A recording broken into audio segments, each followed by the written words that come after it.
बिस्मिल्लाहिर्रहमानिर्रहीम। Today's topic of discussion is cestodes. तो आज की इस वीडियो के अंदर हम सेस्टोट के और ट्रीमाटोड के एमसीक्यूज को डिस्कस करने वाले हैं। तो आपने वीडियो को अभी से लाइक कर देना, चैनल पर आएंगे तो सब्सक्राइब कर देना। सबसे पहला क्वेश्चन है टीनिया सोलियम के बारे में। तो टीनिया सोलियम के बारे में कौन सी स्टेटमेंट सबसे ज़्यादा बेस्ट है? तो सबसे पहला जो ऑप्शन है वो है स्कॉलिक्स। स्कॉलिक्स क्या होते हैं? इनके हेड होते हैं और फिर इनके जो प्रोग्लोटेड होते हैं सेगमेंट वाली बॉडीज होती है। ओके, ठीक हो गया। तो जो टीनिया सोलियम है इसके जो स्कॉलिक्स होते हैं इनके बाद 4 शक्कर है। ओके, और सर्कल ऑफ हुकलेट है। तो ये बात बिल्कुल ठीक है, 16 आने की है, ठीक है। और इसके अलावा आप ये भी कह सकते हो कि इनके पास 5 to 10 प्राइमरी यूटेरियन ब्रांचेस होती है, जबकि 15 to 25 primary uterine branches taenia saginata के अंदर होती है। टीनिया सोलियम के बारे में दूसरी चीज़ें पढ़ लेते हैं। ड्रग और चॉइस फॉर अडल्ट वॉर्म। तो ड्रग और चॉइस होती है मेट्रोनिडाजोल नहीं होती। सिस्टिसरकोसिस कंटेन द मैच्योर एग्स नहीं होते, ठीक है। जो लेबॉरेटरी इन्वेस्टिगेशन होती है वो स्कॉलिक्स को नहीं बल्कि स्टूल की एग्जामिनेशन करती है, वहाँ पे ग्रेविड प्रोग्लोटेड होती है, ठीक हो गया।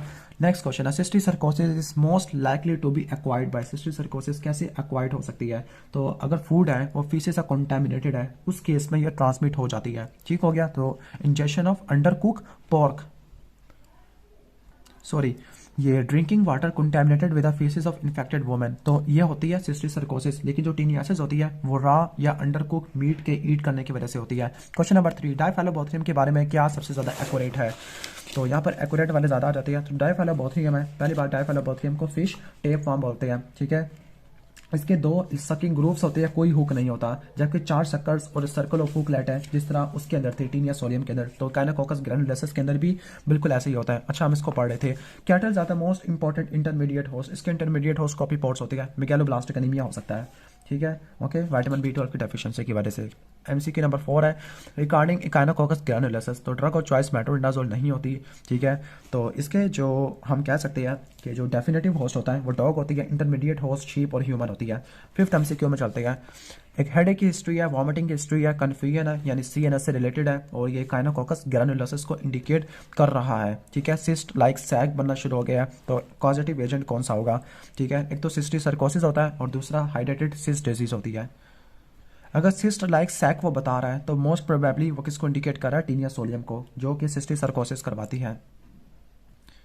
इसके बाद है क्वेश्चन नंबर 6। क्वेश्चन नंबर 6 के अंदर एक 40 ईयर का ओल्ड मैन है, राइट अपर क्वाड्रेंट पेन है यानी लीवर को इन्वॉल्व कर रहा है, लीवर इनलार्ज है, सिस्टिक मैस है। मोस्ट प्रोबेबली वो किसको इंडिकेट कर रहा है? काइनोकोकस ग्रैनुलोसस को, क्योंकि इस केस में जो सिस्ट होती है वो लीवर के अंदर, लंग्स के अंदर हो जाती है, क्योंकि काइनोकोकस ग्रैनुलोसस एक single fluid filled cyst create करता है। ओके, सिस्ट जिसको यूनिलाकुलर बोलते हैं। उस यूनिलाकुलर के अंदर थाउजेंड्स ऑफ इंडिविजुअल स्कॉलेसिस होते हैं और डॉटर सिस्ट होती है उस बड़ी सिस्ट के अंदर, जबकि लार्वे होते हैं वो किसके अंदर होते हैं? सिस्टिसरकोसिस के अंदर होती है। जो इंडिविजुअल स्कॉलेसिस होती है लार्ज सिस्ट के बॉटम के ऊपर, तो उसको हाइड्रेटेड सिस्ट बोलते हैं। जो सिस्ट होती है स्पेस ऑक्युपाइंग लीजन वगैरह करवा देती है, लीवर डिसफंक्शन करवाती है, ब्लड स्पुटम करवाती है, हेडेक है, फोकल न्यूरोलॉजिकल साइन सिम्टम करवा देती है। लेकिन अगर ये सिस्ट फट जाती है तो ये एनाफिलैक्टिक शॉक भी करवा देती है।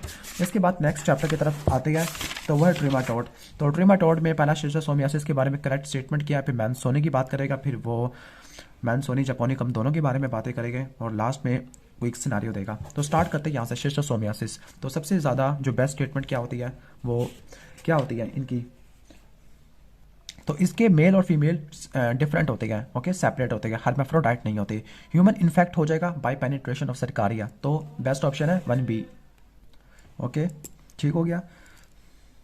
क्वेश्चन नंबर 2 की तरफ आ जाते हैं। Regarding schistosoma mansoni which of the following statement is the most accurate. तो शिस्टोसोमा मैनसोनी होता है जो मेसेंट्रिक वेन्यूल को ऑक्युपाई करता है, स्पेसिफिकली वेन्स ऑफ कोलोन को, जबकि वेन्स ऑफ स्मॉल इंटेस्टाइन और लीवर इनके लिए शिस्टोसोमा जपोनिकम होता है, जबकि हेमाटोबियम वेन्स ऑफ यूरिनरी ब्लैडर को अफेक्ट करता है।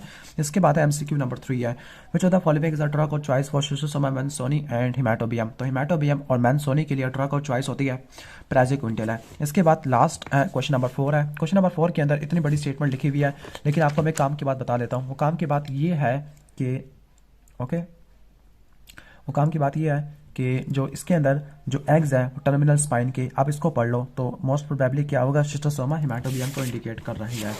अब लास्ट चैप्टर को ही खत्म कर देते हैं, ठीक है। अभी वीडियो में काफ़ी ज़्यादा टाइम पड़ा हुआ है। तो जो लास्ट है वो नीमाटोड के बारे में है। तो नीमाटोड के तकरीबन 11 है, तो और काफ़ी सारे कुछ ड्रग से रिलेटेड है। सबसे पहला है अनीमिया हो गया है, तो अनीमिया करवाने वाला हुक वार्म होता है। इसके बाद